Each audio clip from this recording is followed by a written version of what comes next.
ಕಾಂತರಾಜು ವರದಿ ಜಾರಿಗೆ ಪ್ರಬಲ ಸಮುದಾಯಗಳ ವಿರೋಧ ವ್ಯಕ್ತವಾಗ್ತಾ ಇದೆ. ಈ ಹಿನ್ನೆಲೆಯಲ್ಲಿ ಹೊಸ ತಂತ್ರವನ್ನ ರೂಪಿಸುತ್ತಿದ್ದಾರೆ ಸಿಎಂ ಸಿದ್ದರಾಮಯ್ಯ. ಹಾವು ಸಾಯಬಾರದು, ಕೋಲು ಮುರಿಬಾರದು ಅನ್ನುವಂಥ ತಂತ್ರಗಾರಿಕೆಯನ್ನ ಬಳಸುವುದಕ್ಕೆ ಸಿಎಂ ಸಿದ್ದರಾಮಯ್ಯ ಮುಂದಾಗಿದ್ದಾರೆ ಅನ್ನುವಂಥ ಮಾಹಿತಿ. ಲೋಕಸಭೆ ಚುನಾವಣೆ ಹಿನ್ನೆಲೆ ಸಿಎಂ ಮಾಸ್ಟರ್ ಪ್ಲಾನ್ ಅನ್ನ ಮಾಡ್ತಿದ್ದಾರಂತೆ. ಹಾಗಾದ್ರೆ ಸಿಎಂ ಸಿದ್ದರಾಮಯ್ಯ ರೂಪಿಸ್ತಾ ಇರುವಂತಹ ಹೊಸ ತಂತ್ರ ಏನು?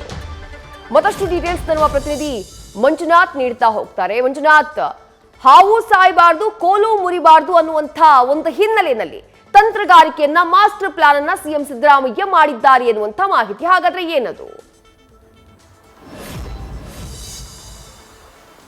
ವಿದ್ಯಶ್ರೀ, ಏನು ಸಿಎಂ ಸಿದ್ದರಾಮಯ್ಯ ನೇತೃತ್ವದ ಹಿಂದಿನ ಸರ್ಕಾರ ಏನು ರಾಜ್ಯದಲ್ಲಿ ಶೈಕ್ಷಣಿಕ, ಸಾಮಾಜಿಕ, ಆರ್ಥಿಕ ಒಂದು ಸಮೀಕ್ಷೆಯನ್ನು ನಡೆಸಲಿಕ್ಕೆ ತೀರ್ಮಾನವನ್ನು ತೆಗೆದುಕೊಂಡಿತ್ತು. ಅದು ಈಗಾಗಲೇ ಆ ಒಂದು ಸಮೀಕ್ಷಾ ವರದಿ ಈಗಾಗಲೇ ಸಿದ್ಧ ಆಗಿರುವಂತದ್ದು. ಆದ್ರೆ ಈ ಒಂದು ವರದಿಗೆ ಈಗ ರಾಜ್ಯದಲ್ಲಿರುವಂತಹ ಪ್ರಬಲ ಎರಡು ಸಮುದಾಯಗಳು ವಿರೋಧವನ್ನು ವ್ಯಕ್ತಪಡಿಸ್ತಾ ಇರುವಂತದ್ದು. ಲಿಂಗಾಯತ ಮತ್ತು ಒಕ್ಕಲಿಗ ಸಮುದಾಯ ಈ ಒಂದು ಕಾಂತರಾಜು ವರದಿಗೆ ವಿರೋಧವನ್ನು ವ್ಯಕ್ತಪಡಿಸ್ತಾ ಇದೆ. ಯಾಕಂದ್ರೆ ಇದು ವೈಜ್ಞಾನಿಕವಾಗಿಲ್ಲ, ಹಲವು ಮನೆಗಳಿಗೆ ಭೇಟಿ ಕೊಟ್ಟಿಲ್ಲ. ಹೀಗಾಗಿ ಮರು ಸರ್ವೆ ಆಗಬೇಕು ಅನ್ನೋದು ಈ ಒಂದು ಎರಡು ಪ್ರಬಲ ಸಮುದಾಯಗಳ ಒಂದು ಒತ್ತಾಯ ಆಗಿರುವಂತದ್ದು. ಹೀಗಾಗಿ ಇದನ್ನೇ ಅಸ್ತ್ರವಾಗಿ ಮಾಡಿಕೊಂಡಿರುವಂತಹ ಸಿಎಂ ಸಿದ್ದರಾಮಯ್ಯ ಜೊತೆಗೆ ಕಾಂಗ್ರೆಸ್ ಹೈಕಮಾಂಡ್ ನಾಯಕರು ಹೊಸದಾಗಿ ಒಂದು ರಣತಂತ್ರವನ್ನು ರೂಪಿಸಿದ್ದಾರೆ.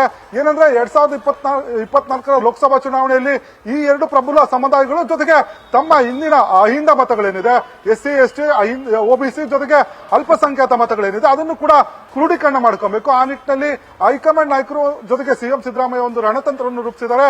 ಏನಂದ್ರೆ ಕಾಂತರಾಜು ವರದಿಯನ್ನ ಸ್ವೀಕಾರ ಮಾಡಿ ಏನು ಪ್ರಬಲ ಒಂದು ಸಮುದಾಯಗಳ ಒಂದು ಒತ್ತಾಸೆ ಏನಿದೆ, ಏನು ಹೊಸದಾಗಿ ಒಂದು ಜಾತಿ ಸಮೀಕ್ಷೆ ಆಗಬೇಕು ವೈಜ್ಞಾನಿಕವಾಗಿ ಅನ್ನೋದನ್ನ ಆ ಒಂದು ವಿಚಾರವನ್ನು ಇಟ್ಕೊಂಡು ಕ್ಯಾಬಿನೆಟ್ ನಲ್ಲಿ ಚರ್ಚೆ ಮಾಡಿ ವರದಿಯನ್ನ ಎಕ್ಸೆಪ್ಟ್ ಮಾಡೋದು ಬೇಡ, ಬಜೆಟ್ ನಲ್ಲಿ ಈ ಒಂದು ವಿಚಾರಕ್ಕೆ ಸಂಬಂಧಪಟ್ಟಂತೆ ಹೊಸ ಒಂದು ಜಾತಿ ಸಮೀಕ್ಷೆಯನ್ನ ಮಾಡಲಿಕ್ಕೆ ರಾಜ್ಯದಲ್ಲಿ ತೀರ್ಮಾನವನ್ನು ತೆಗೆದುಕೊಳ್ಳೋದಕ್ಕೆ ಈಗಾಗಲೇ ಸಿಎಂ ಸಿದ್ದರಾಮಯ್ಯ ಅವರು ಒಂದು ತೀರ್ಮಾನವನ್ನು ತೆಗೆದುಕೊಂಡಿದ್ದಾರೆ. ಹೈಕಮಾಂಡ್ ಸೂಚನೆ ಅಂತ ತೀರ್ಮಾನ ತೆಗೆದುಕೊಂಡಿದ್ದು ಮುಂದೆ ಬರುವಂತಹ ಫೆಬ್ರವರಿಯಲ್ಲಿ ಬರುವಂತಹ ಬಜೆಟ್ ಅಧಿವೇಶನದಲ್ಲಿ ಈ ಒಂದು ಏನು ಜಾತಿ ಸಮೀಕ್ಷೆಗೆ ಒಂದು ಬಜೆಟ್ ಅನ್ನ ಘೋಷಣೆ ಮಾಡ್ತಾರೆ. ಜೊತೆಗೆ 2024 ಲೋಕಸಭಾ ಚುನಾವಣೆಯ ನಂತರ ರಾಜ್ಯದಲ್ಲಿ ಜಾತಿ ಸಮೀಕ್ಷೆ ನಡೆಯುತ್ತೆ ಅನ್ನೋದು ಕಾಂಗ್ರೆಸ್ ನಾಯಕರ ಒಂದು ಲೆಕ್ಕಾಚಾರ ಆಗಿರುವಂತದ್ದು. ಈಗಾಗಲೇ ಇದಕ್ಕೆ ಸಿದ್ದರಾಮಯ್ಯ ಅವರು ಜೊತೆಗೆ ಹಲವು ಸಚಿವ ಸಂಪುಟ ಸದಸ್ಯರು ಒಂದು ಪ್ಲಾನ್ ಅನ್ನು ಕೂಡ ರೂಪಿಸಿಕೊಂಡಿರುವಂತದ್ದು. ವಿದ್ಯಾಶ್ರೀ, ಥ್ಯಾಂಕ್ ಯು ಮಂಜುನಾಥ್ ತಮ್ಮೆಲ್ಲ ಡೀಟೇಲ್ಸ್ಗೆ. ನ್ಯೂಸ್ ಫಸ್ಟ್ ನಿರ್ಭೀತಿಯಿಂದ ನಿಮ್ಮ ಪರವಾಗಿ.